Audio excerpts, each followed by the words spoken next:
Hello everyone, চলুন আপনাদের সাথে আমি দুটি ভর্তা শেয়ার করে আসি। আমরা বাঙালি, আমাদের রক্তে মিশে আছে মানে ঝাল ঝাল ভর্তা খাওয়া। তো যাই হোক, আমি ন্যাচারালি বাঙালি হিসেবে গর্বিত, কারণ আমি অনেক ঝাল খেতে পছন্দ করি। এখন খাই না, আগে অনেক অনেক অনেক ঝাল খাইতাম, এখন একটু কম খাই, কারণ ঝাল খেলে আমার পেটে ব্যথা উঠে যায়। তারপরে মোটামুটি খাওয়ার চেষ্টা করি আর কি, কারণ এই যে মুখের একটা স্বাদ বলতে একটা কথা আছে না, ওই আর কি, স্বাদটা লুপটা সামলাইতে পারি না ভর্তা খাওয়ার। তো যাই হোক, এই ভিডিওগুলো আমার কিছুদিন আগের ভিডিও, আমি আবারও বলতেছি। তো আমি একটু দেরিতে শেয়ার করতেছি আপনাদের সাথে আরকি।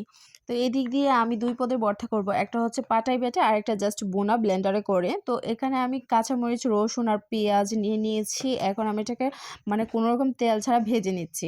তো ভেজে ভালোভাবে উঠিয়ে নিয়েছি। অন্য দিক দিয়ে আমি দিয়ে দিলাম চাপা শুটকিগুলা। চাপা শুটকিগুলা জাস্ট ঢাকনা দিয়ে ঢেকে দিলাম, একটু ভিতরে সিদ্ধ হবে এবং উপর দিক দিয়ে ভালোভাবে ভাজা হবে আরকি। চাপা শুটকিগুলা পুঁটি মাছের ছিল, খুব সুন্দর ফ্লেভার ছিল, ঘ্রাণ ছিল। তো আমি ভালোভাবে ভেজে নিচ্ছি। আমার ভাজা অলরেডি হয়ে গেছে। এখন আমি এটাকে পাটায় বেটে নিব।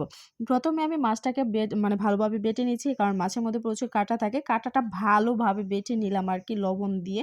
তো এখন আমি ভালোভাবে পেঁয়াজ, কাঁচামরিচ, রসুনটা মিশিয়ে নিয়েছি। এগুলা একটু আদা কাঁচা, কাঁচা থাকলে মানে ভালো লাগে, কামড়ে, কামড়ে পড়ে। কিন্তু আমার ঘরে আবার পেঁয়াজ খায় না, কাঁচা পেঁয়াজ। তাই আমি ওরকমভাবে করলাম না আরকি। আমি আবার খেতে পারি। তো যাই হোক, আমার ভর্তাটা ডান হয়ে গেছে। দেখতেই পারতেছেন খুব সুন্দর। অন্য দিক দিয়ে আমি শুকনা মরিচ, রসুন, পেঁয়াজ, তারপরে শুটকিটাও দিয়ে দিলাম। দিয়ে ভালোভাবে ব্লেন্ডার করে নিলাম আরকি। জাস্ট একটু হাতটা নাড়িয়ে নিলাম আপনাদেরকে জাস্ট দেখানোর জন্য আরকি, কিছু মনে করবেন না। তো যাই হোক, এখন আমি সম্পূর্ণ কিছু মানে ব্লেন্ডার করে, এগুলো পাটায় বেটে নিলে হয়, আমার বাটতে একটু কষ্ট হয়, তাই আমি ব্লেন্ডার করে নিলাম আরকি। মাঝে, মাঝে রসুনটা একটু আস্তে, আস্তে রয়ে গেছে, কোনো ব্যাপার না। এটা কামড়ে পড়লে ভালো লাগবে। এখন আমি লবণ আর হলুদ দিয়ে ভালোভাবে একটু মানে তেলের মধ্যে দিয়ে দিলাম আরকি। দিয়ে এখন জাস্ট নাড়িয়ে চাড়িয়ে নিলেই ভর্তাটা ডান হয়ে যাবে আরকি। কিন্তু এটা সময় নিয়ে ধৈর্য সহকারে নাড়াইতে হয় আরকি। অনেকটা সময় নিয়ে ভাজলে ভর্তাটা একটু সুন্দর হয়, স্বাদটা, ফ্লেভারটা জাস্ট ভালোভাবে হয়ে আসে। মসলাটাও সুন্দরভাবে মানে কাঁচা, কাঁচা ঘ্রাণ, মানে সম্পূর্ণ কিছু ঠিকঠাক হয়ে যায় আরকি।